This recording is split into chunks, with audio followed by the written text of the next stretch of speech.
Aos 34 anos, eu realizei o meu sonho de morar e trabalhar na Europa.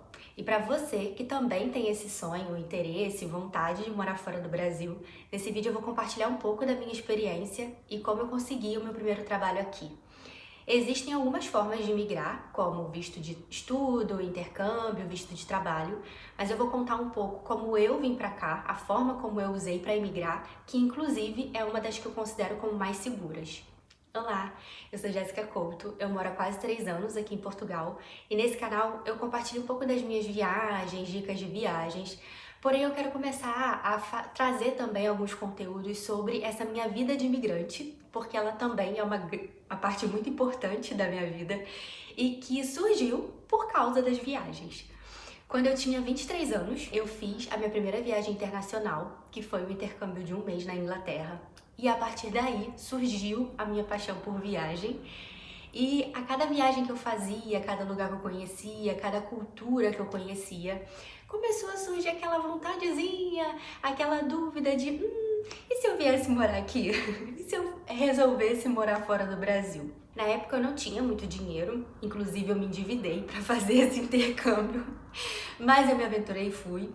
E cada vez mais foi surgindo essa vontade e eu comecei a pensar nessa possibilidade de morar fora do Brasil. Só que na época eu não tinha muita informação de como fazer para se mudar, né, do país. Eu tinha bastante informação sobre viagem, pesquisava cada vez mais para viajar, só que eu não tinha tanta informação assim em como eu poderia, quais seriam as minhas opções, né, para sair do país. Na época eu tinha muita insegurança, principalmente com relação a dinheiro, porque como eu comentei, eu não tinha muito. E uma outra insegurança também que eu tinha era por causa do inglês, porque com as viagens eu fui percebendo cada vez mais como o inglês era importante e o meu inglês não era bom, né? Era muito assim o suficiente para fazer as viagens. Inclusive eu fiz, né, o intercâmbio que seria de 1 mês, eu acabei não ficando por 1 mês, mas ajudou um pouco. Só que no final das contas eu acho que mais pra frente foi que o meu inglês desenvolveu e eu vou chegar já já lá. Então, na época eu tinha muita insegurança.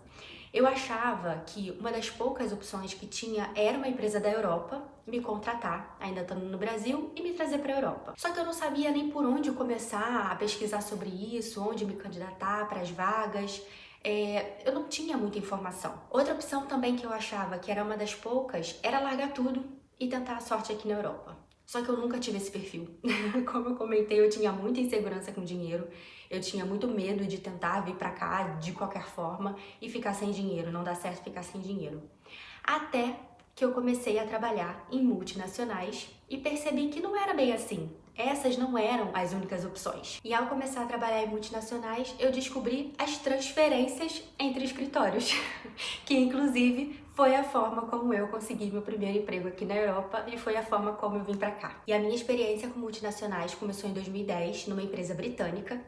Porém, eu era muito jovem, eu não tinha inglês nenhum. Foi inclusive quando eu fiz o meu intercâmbio, justamente porque eu comecei a perceber, na verdade foi justamente quando eu comecei a viajar e quando eu comecei a perceber mais ainda a importância do inglês. Mas era isso, eu era muito nova, então eu não pensava muito assim em imigrar, né, nessa possibilidade de migrar. Em 2015, eu comecei numa empresa japonesa e aí essa questão das transferências ficou um pouco mais visível para mim, porém ainda parecia um pouco distante. Porque eu via pessoas se movimentando entre escritórios, do escritório do Brasil para escritórios aqui da Europa, porém eram departamentos que não eram próximos ao meu, nem pessoas que eram próximas a mim.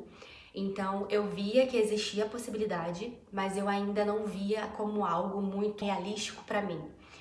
E assim, na época eu tava viajando bastante nessa empresa, eu passei a ganhar um pouco melhor, então eu continuei com as minhas viagens, eu tava feliz com as minhas viagens, porém sempre com aquele pensamento, aquela vontadezinha de que um dia eu pudesse ter, sempre aquele desejo de um dia ter a possibilidade de vir aqui para a Europa. Até que em 2018 eu comecei a trabalhar numa empresa holandesa, que é a empresa que eu tô até hoje e que foi a empresa que me trouxe aqui para a Europa. Nessa empresa, a possibilidade começou a ser um pouco mais real, porque eu via muitas pessoas sendo transferidas, conseguindo oportunidades aqui na Europa, inclusive pessoas do meu departamento e pessoas de departamentos próximos, né, pessoas próximas a mim.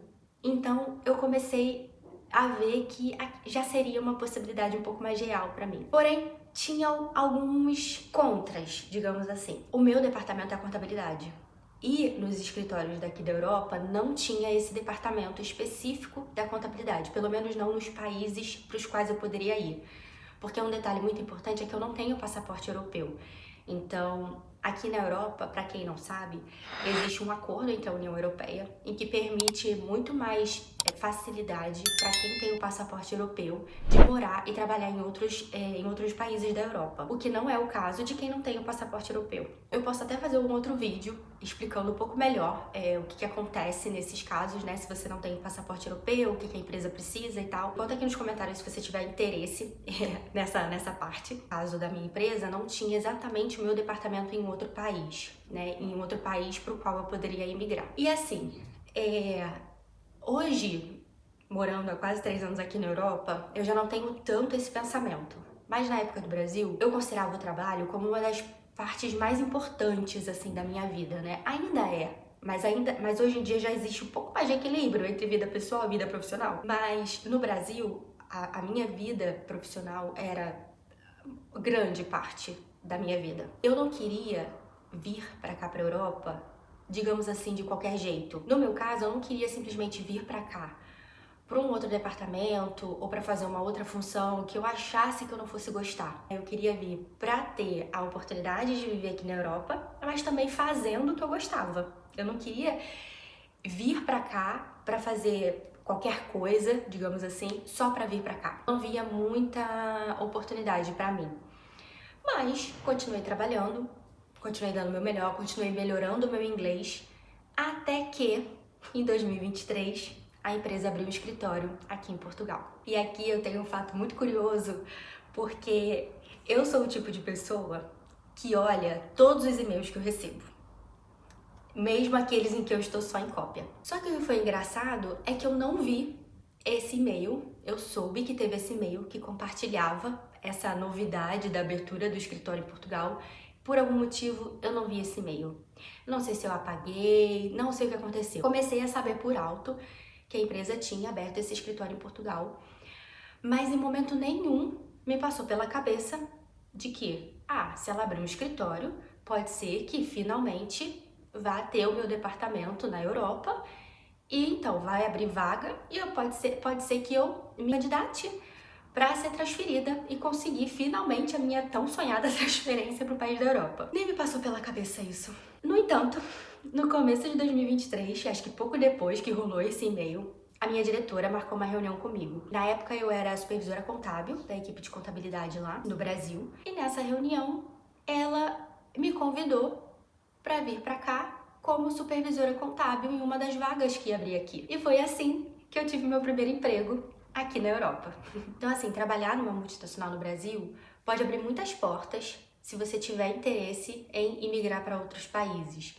Ela pode te dar até a oportunidade de uma vaga temporária, por exemplo. E isso é bom até para você ver exatamente como que é na prática, porque às vezes a gente sonha com uma coisa e no real, assim, na prática, a gente percebe que não era exatamente aquilo que a gente queria. Então, assim, começar numa multinacional é realmente uma opção muito válida. E como eu falei no começo do vídeo, eu considero como uma das mais seguras. Porque uma multinacional, no geral, ela já tem toda essa experiência, né, de transferência, de funcionários entre escritórios, de toda a documentação que é necessário, todo o suporte que a pessoa vai precisar. E você vai ter todo esse suporte. E além disso, você já vem com o emprego garantido, sabe? É isso. Eu acho que é, de fato, na minha opinião, uma das melhores formas e uma das formas mais seguras. O que eu queria deixar também aqui comentado é que, assim, não é fácil. Não é de uma hora para outra que você vai conseguir um emprego numa multinacional no Brasil. E também, mesmo você conseguindo um emprego numa multinacional, também não é de uma hora para outra que você vai conseguir essa transferência.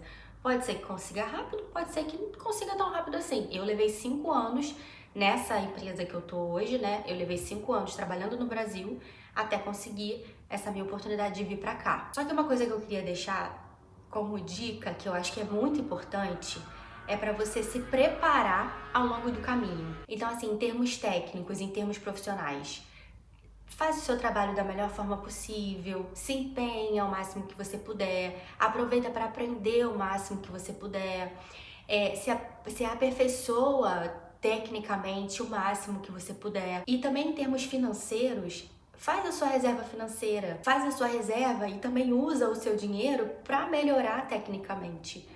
Essa parte da reserva financeira nem só é também para esse planejamento de imigrar, ela é válida para a vida, né? É importante a gente sempre ter uma reserva financeira. E sim, eu comentei que no caso da transferência, a multinacional ela vai te ajudar sim com toda a parte financeira, toda a parte jurídica e tal, mas também é importante que você tenha a sua reserva financeira. Por exemplo, no meu caso, eu tive que pagar 4 meses de caução no meu apartamento. E isso, no geral, as empresas não pagam. Isso é um custo que você vai ter. Então, por mais que a empresa vá te ajudar, você ter uma reserva financeira também é muito importante para que você consiga se estabilizar nos primeiros meses, né? O que eu queria deixar como mensagem é: existe essa possibilidade, ela é muito boa, mas eu acho que a gente precisa fazer a nossa parte também. A gente precisa se preparar para estar preparado para quando a oportunidade surgir. Se você tem interesse nesse tema de imigração, me deixa aqui nos comentários algum outro tema que você queira saber, alguma outra coisa que eu possa compartilhar da minha experiência. O meu objetivo é ajudar com as informações que eu tiver e com a experiência que eu tenho, para que outras pessoas possam ter cada vez mais informação. Então, me deixa aqui nos comentários. E como eu comentei, foram as viagens que plantaram essa sementinha de imigração na minha vida. E aí, nesse vídeo aqui, eu comento um pouco mais sobre outras transformações que as viagens fizeram na minha vida. Eu acho que vale muito a pena a reflexão. Obrigada por assistir e até o próximo vídeo. Tchau, tchau!